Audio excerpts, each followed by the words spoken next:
Alright guys, today we're going to just do a quick rundown on the FAST Pack EDC. For those of you that tuned in to our monthly brief, you may have heard the EDC is kind of retiring. It's not going away forever, but the current iteration of the EDC is going to be retired, and basically what we're doing is we're just making room for more in the lineup for FAST Pack. So we currently have the Scout, which is 15 liters, the Lightspeed, which is 22 liters, and currently the EDC, which is 32 liters. What we want to do is be able to retire this pack, have more in the lineup that kind of fleshes it out, and then maybe reintroduce the EDC later on, maybe that being towards the end of 2018 or 2019. We don't have a schedule yet. So, but we figured we'd take the opportunity to go ahead and run down through it, do the features and benefits, and it's truly a great pack, and I know some will be a little sad to see it go, but we're excited because we know what's coming, and we know that you guys will be excited too. So it's not going away by any means. It's more of just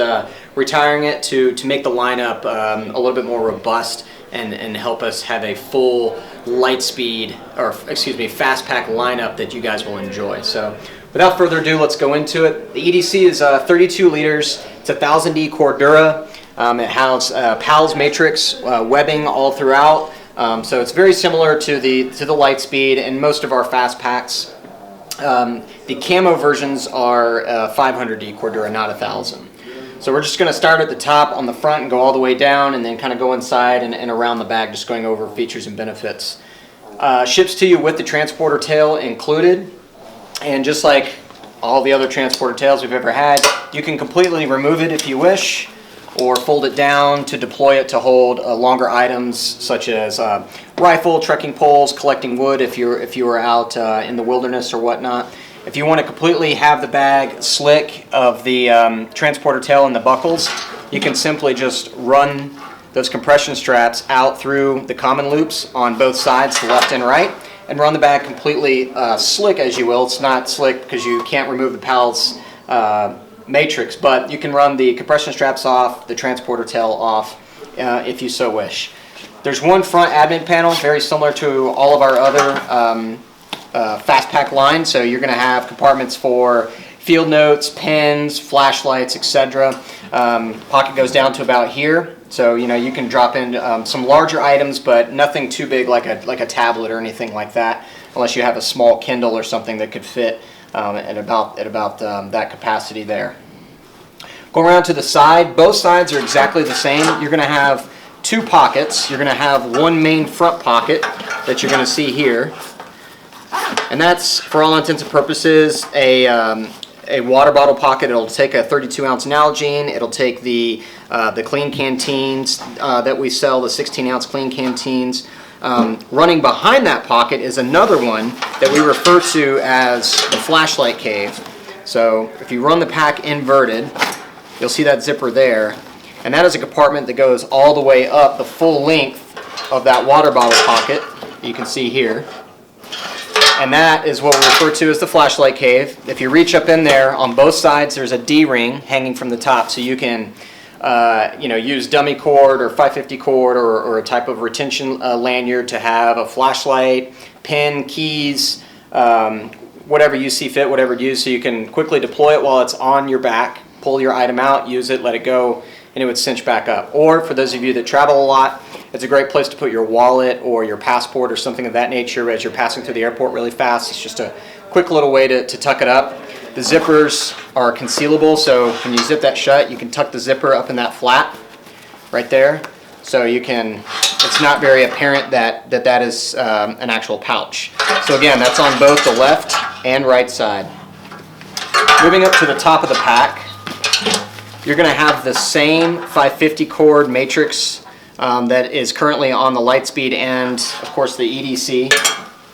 You can see here, and what that's for, the design intent there was if you're out in the field and you need to shed layers, you need to carry more layers, and you don't want to have it all in your bag, so you have to take your bag off, open it up, pull things out to get to the item you want. We added that cinch system. So the way that works is you would loosen these cords, pull the slack, and it gives you these two loops.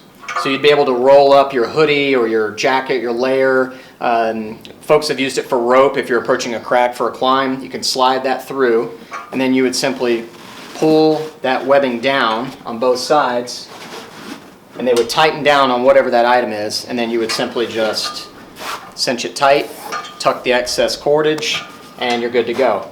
So again, it's just a quick little way. You don't have to take the bag off, set it down, open it up, pull everything out just to get that one item. As long as it fits that circumference, you can cinch it down to the top of the bag and hold it in place there.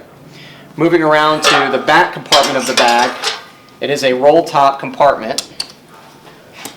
So what you do is undo those two buckles, roll that up, and you now have kind of a separate technologies compartment, if you will. It's a place to put your laptop. Conversely, you could put additional layers, clothing, valuables, electronics, things like that. There are two frame sheets, so you're going to have a frame sheet on the back of this compartment facing out, so that protects it from things inside the bag. And then you have another frame sheet facing the back of the bag as well. So whatever you slide down in there is getting the ultimate protection within the bag. It is not seam taped, so this isn't a fully submersible dry bag compartment, but due to the nature of the fabric that's used internally and the fact that it's a roll top, it is highly, highly, highly weather resistant. I mean, you could have this in torrential downpour or drop it in a puddle, and whatever you have in that compartment is not going to get wet. But again, it is not rated for submersion or rated as a dry bag, so it's not something you can use as a flotation device or even something on aquatic adventures where it may go overboard. We would not recommend it for that use. So just rolling that down, buckle it up, and that's the way it goes. You can roll it to the front or to the back. Going down over the straps, it's the same harness system as the Lightspeed and the Scout, but you're going to notice these are just a little bit beefier, a little bit wider, and they're contoured for the shoulder pocket a little bit more. You're going to have your load lifters, fully adjustable sternum strap, you have D-ring attachment points, and then you'll also have attachment points for your S1, S2 pouches or other smaller pouches that you want to attach along the shoulder strap. So it's pretty standard across our entire FAST Pack line. Coming around to the main compartment, now what I've done is I've gone ahead and taken this transporter tail off and just have it flung loose, but what you can do is fully remove that transporter tail and then use it on the inside of the bag as I've demonstrated here. So the bag, you've got 6 common loops running the circumference of the bag, 2 on the top, a hydration carrier suspended, and then you have 2 anchor points at the bottom. So it gives you a lot of customization for what you may want to organize in here. You can do a control panel, you could do transport sleeves, you could do the transporter tail as you see here. And we're going to do another video just showing how to actually mount the transporter tail in here in the way that you see here. But you can raise and lower that to hold a hydration bladder to suspend it so the weight's not at the bottom of the bag. Conversely, you could hang it from the top. There's a Hypalon reinforced port up here for your hydration hose. Or for those of you that are using this in the field, you know, it could be a comms port if you want to run your electronics on the inside, run your cables out that port. Conversely, it can be used for that. Coming down lastly to just the front of the bag, on that front flap, you're going to have 2 main organizational pockets, just simple zipper pockets with mesh front. So you can put your cables or quick snacks if you're on the trail or something like that in there. Total bag capacity comes in around 32 liters. And that's really it. It's kind of a quick down and dirty of the FAST Pack EDC.